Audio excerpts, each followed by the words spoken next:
Oi gente, como é que vocês estão? No vídeo de hoje eu estou trazendo mais um vídeo daquela hashtag magia na cultura pop. E dentro dessa hashtag a gente sempre pega elementos da cultura pop e fala um pouco sobre o que tem de magia de fato, pelo menos dentro do que é regular, dentro da magia ocidental, dentro dos aspectos de séries, filmes, músicas. E hoje eu vou estar falando um pouco sobre a série Dark, e é bem provável que a gente vá fazer mais de um vídeo sobre a série Dark. E não esperem que eu vá fazer algo linear sobre a primeira, segunda, terceira temporada. Eu não tenho essa capacidade cognitiva de gravar exatamente todos os nomes de personagens, cada fato cronológico e tudo mais, até porque a série ela se mistura entre 1921, 1953, 1983 e 2019 ou algo do tipo, eu não me recordo agora. Desculpe, 1986. Então, como são muitas coisas misturadas, para mim fica muito difícil e eu acho que também nem é isso que seja tão importante para o trabalho. Mas só para dar um aviso, nos dias 18 e 19, 25 e 26 de julho, eu e o Gabriel Costa do Projeto Diamonds, a gente vai estar dando uma oficina de demonologia e demonolatria. E aí, se você quiser mais um pouco de informações sobre valores, formato e tudo mais, você pode estar entrando em contato com a gente pelo localdesempre@gmail.com. E também, só lembrando vocês que eu dou atendimento de tarô associado a um alinhamento energético e também sou instrutor de magia e instrutor de tarô. Então, caso vocês tenham interesse em algum desses serviços, vocês podem também estar entrando em contato pelo localdesempre@gmail.com e aí a gente vai estar te passando todas as informações. A série Dark, ela fala sobre viagem no tempo. Só que dentro da perspectiva da viagem no tempo, ela se apoia tanto na Tábula Esmeralda do Hermes Trismegisto, como também no Kybalion, ou Kybalion, dos Três Iniciados. Aqui no Brasil eu sei que foi lançada pela editora Pensamento e posteriormente mais algumas outras. E é muito provável que antes da Pensamento outra editora tenha lançado. Na Pensamento tem um livrinho de capa verde, talvez eu bote aqui na tela, ou não. É interessante que a gente compreenda que a Tábula Esmeralda ela é basicamente uma fórmula mágica, né? Ela é um poema ou um tratado ou algo do tipo que tem no máximo acho que entre 14 e 16 versículos que falam sobre a organização do universo e o pensamento místico da alquimia com base em Hermes Trismegisto. Para quem não sabe, o Hermes Trismegisto ele é uma figura mítica dentro da alquimia que é representada por uma pessoa que viveu tecnicamente no Egito, há sei lá quantos anos atrás, e essa pessoa foi tão importante que deu origem tanto ao mito do deus Hermes, quanto ao mito do deus Tote, e eles acabaram sendo interrelacionados. É até interessante a gente pensar na figura de um homem feito de dois deuses, que ele sendo trismegistos, né, ou trismegistos, ele é 3 vezes grande, então talvez seja como homem, como deus egípcio e como deus grego, romano, né? Porque tem Hermes e tem Mercúrio. Mas é interessante que a gente realmente compreenda que o 3 se repete muito na série Dark. Inclusive, um dos primeiros símbolos alquímicos que aparece lá é a triqueta. A triqueta ou trisqueta é um símbolo que ele tem um formato com 3 bordas, né, que juntas formam um círculo, e esses 3 gomos, eles representam uma trindade sobre inúmeras coisas, né? E dentro dessa trindade ela representa um fluxo. E dentro desse fluxo de trindade a gente pode pensar em diversas teorias, né? A gente pode pensar no Trimurti hindu, a gente pode pensar também no tal deus dos gnósticos falado por Aleister Crowley chamado Iao, que é Isis, Apófis e Osíris, representado no Aion anterior, né? Que é início, meio e fim, né? Sempre completando esse ciclo. Ou a gente também pode pensar em Jesus, né? Como Pai, Filho e Espírito Santo, ou como Maria, José e Jesus, ou inúmeras outras trindades, né? O que importa é que quando a gente associa a triqueta e a gente vê a formação geométrica da triqueta ou trisqueta, a gente vê também que ela dá origem ao símbolo do peixe, que representa muito as culturas cristãs, né? E é interessante a gente pensar na figura de Jesus relacionado a esse fluxo infinito, porque Jesus ele teve começo, meio e fim, e o fim dele é conectado diretamente à eternidade, né? Porque ele meio que sumiu, né? Depois do desencarne dele, ele apareceu e levou com ele junto o corpo e tudo mais. E ele dá sempre aquela noção de vida após a morte, né? Existe uma vida após a vida.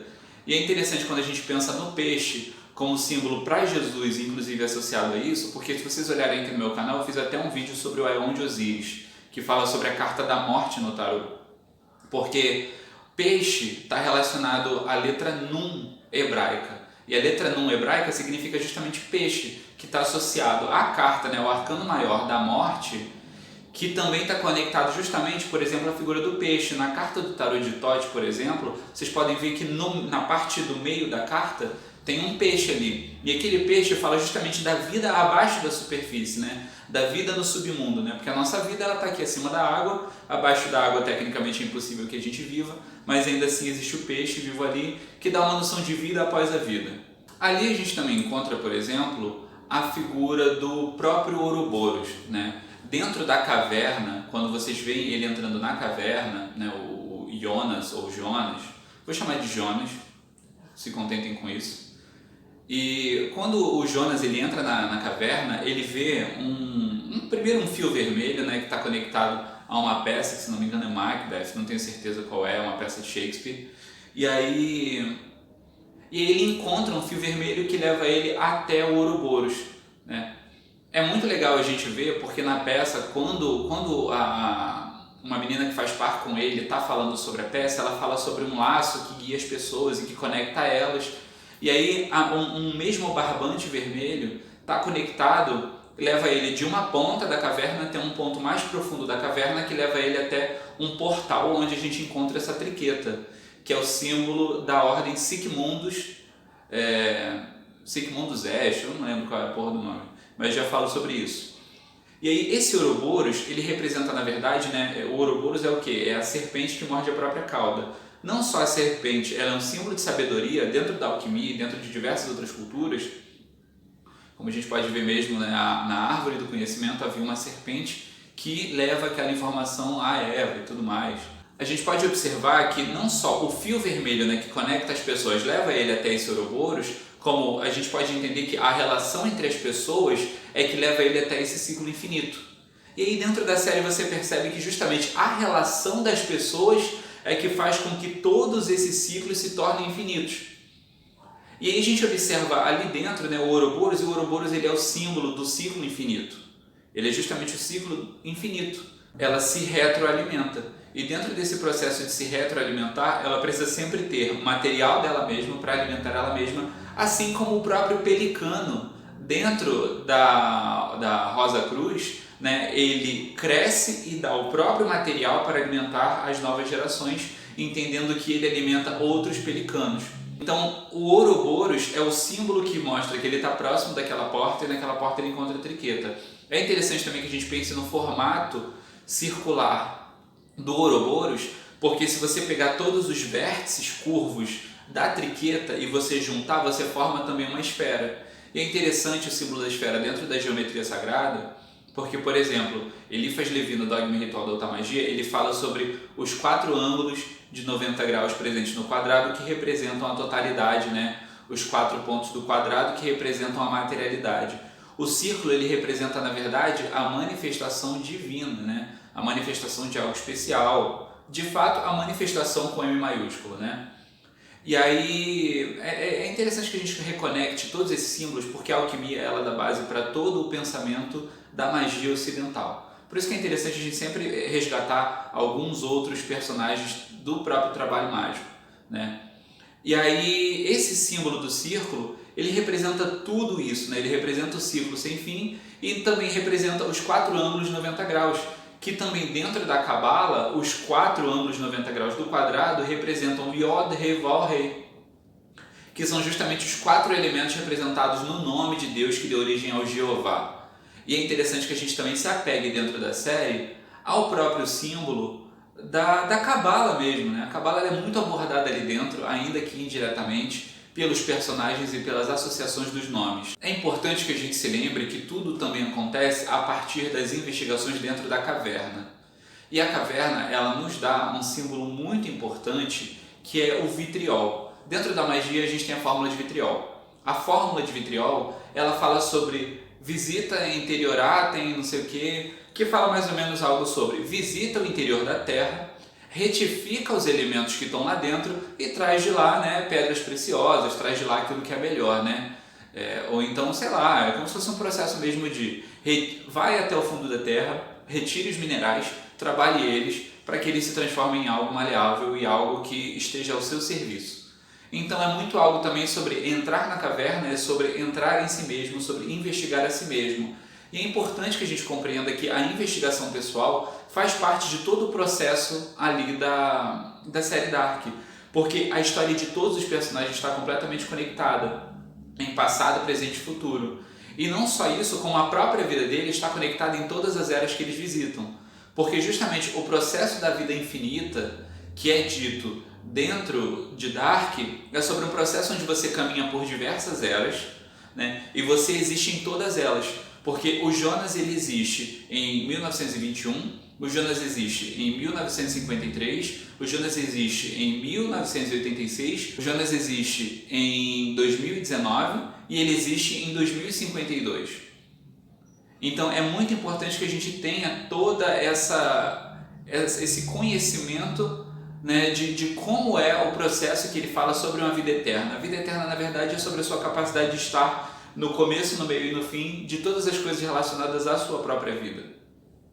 E aí é muito interessante que isso conecta a gente aonde começa tudo isso. A história de Dark ela começa, na verdade, a história cronológica, né? Não exatamente como começa a série, mas a partir de 1986, que é quando acontece uma explosão dentro da usina, e a partir dali os fatos começam, tanto para frente quanto para trás, relacionados à viagem no tempo. Porque dentro do princípio hermético do fluxo, a gente sabe que através do movimento do pêndulo, né, existe tanto um movimento para frente quanto para trás. Então, todo o movimento do objeto em questão, ele movimenta para frente e para trás, né? Os atos em direção ao futuro são feitos em relação a perspectivas retiradas de atos do passado, né? O nosso presente ele é um movimento em direção para frente, pensado a partir das experiências que vieram para trás. Então, na verdade, é por isso que tudo se conecta em Dark e por isso que todos os personagens existem em todos esses momentos. Também que a gente compreenda a relação entre todos esses personagens, né? Porque, na verdade, a gente observa que na terceira temporada tem um lance de Primeiro começa com toda aquela viagem no tempo, né? Esse rolê da viagem no tempo é bem interessante, mas aí chega uma hora que você fala, porra, não tem mais o que inventar. E aí a série vem e fala assim, não, pera aí, tem uma outra realidade paralela. E aí é uma realidade onde o Jonas não existe, não só uma realidade onde o Jonas não existe, como é uma realidade em que a protagonista, na verdade, é uma mulher e é alguém que aparentemente era um personagem auxiliar ao enredo dele. E aí a gente compreende, na verdade, que através da lei do próprio fluxo, né, e do ritmo, na verdade, é interessante que a gente entenda que para algo subir, algo tem que descer. Então, quando a gente observa, né, toda aquela realidade acontecendo, obviamente existe a necessidade de um outro acontecimento oposto, equivalente dentro do princípio da polaridade, para que abaixo, é como o próprio movimento da respiração, né? Quando o tórax se expande na respiração, o abdômen, né, ele se encolhe. E quando o abdômen ele estufa, o nosso peito ele se reduz. Então, na verdade, a personagem que é principal na outra realidade, ela faz movimentos que contrabalanceiam a outra realidade. E, inclusive, faz com que uma realidade só exista por conta da outra. E, na verdade, quando uma realidade acaba, a outra acaba também. Porque acaba o equilíbrio. E toda essa realidade que permeia os 7 princípios herméticos fala principalmente sobre o quê? Sobre um equilíbrio. É sempre sobre um equilíbrio. É como o Eliphas fala. O Eliphas ele usa uma linguagem muito legal que ele fala, pô, não existiria Gabriel fincando a lança no diabo, no escudo do diabo, se não existisse o diabo como escudo para barrar a lança dele. Senão, tanto o diabo iria em direção à frente com o escudo perpetuamente, quanto Gabriel com a sua lança iria perpetuamente com a lança para baixo. A gente precisa compreender, na verdade, que ali são expressos os 7 princípios herméticos, tá? Então a gente já falou sobre a lei do fluxo, a gente já falou sobre a lei da polaridade e a gente também fala sobre a lei do gênero, principalmente quando a gente entende que na outra realidade o personagem principal na verdade é uma mulher e ela justamente ela faz o movimento oposto do Jonas, né? Ela deixa de ser alguém que é auxiliar para ser alguém principal, então tudo se inverte proporcionalmente. E é interessante que a gente entenda que todo esse movimento de dualidade na verdade fala sobre coisas que fazem parte da mesma realidade, né? Da mesma, talvez não realidade, mas do mesmo todo, mas que estão em polos opostos. A todo momento, a lógica de Dark é que tudo se equilibre. Então eu acredito, inclusive, eu nem acabei de ver a terceira temporada, de que não exista uma resolução para aquilo. Porque justamente todo o movimento que acontece para frente e para trás é na intenção de equilibrar as realidades. Porque automaticamente se você muda aquilo, você só vai fazer com que do outro lado algo se equilibre. Então também é muito provável que de um lado ou do outro alguém vai estar passando um perrengue, né? Porque se existe bem para um lado, tem que existir o mal. É necessário para que tenha um equilíbrio, né? Só existe o positivo porque existe o negativo.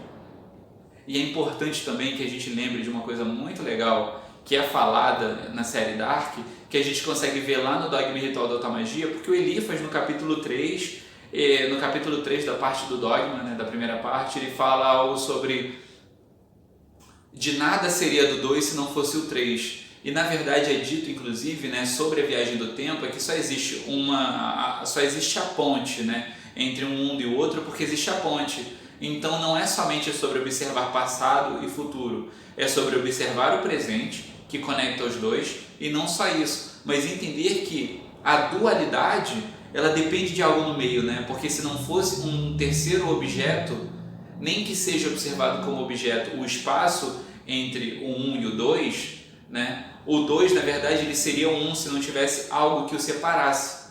Então, o algo que separa é um terceiro elemento. Então, da unidade, a gente vai direto para o 3. E aí, se da unidade a gente vai direto para o 3, já que existem dois objetos separados por um objeto neutro, que também conta como objeto, a gente pode pensar que diretamente do pensamento uno, presente dentro da Cabala, lá em Keter e inúmeras outras coisas, a gente vai direto para o 3, que é justamente o que dá o sentido de um movimento perpétuo e de um fluxo permanente desse trabalho. Mas eu acho que eu já me estendi um pouco sobre tudo isso. Eu volto com mais um vídeo sobre Dark, fiquem tranquilos. Então, se vocês gostaram, deixem aqui seus comentários, deixem seus pensamentos sobre. Teve spoiler, não se preocupem, a série é boa mesmo com spoiler, eu recebi vários e foi tudo muito bom. Não deixei de me surpreender com tudo. E, bem, deixem seus comentários, compartilhem com as pessoas, deixem seu like, é muito importante para incentivar o nosso trabalho. E passem adiante para que mais pessoas venham aqui e deixem seus pontos de vista, tá? Mais uma vez, não se esqueçam, nos dias 18, 19, 25 e 26, eu e Gabriel Costa, a gente vai estar dando uma oficina sobre demonologia e demonolatria. Não se esqueçam dos meus serviços, para todas as informações, ocausdesempre@gmail.com. Eu sou Vitor Vieira, esse é o canal Caos de Sempre, fiquem com Deus e cuidado com ele.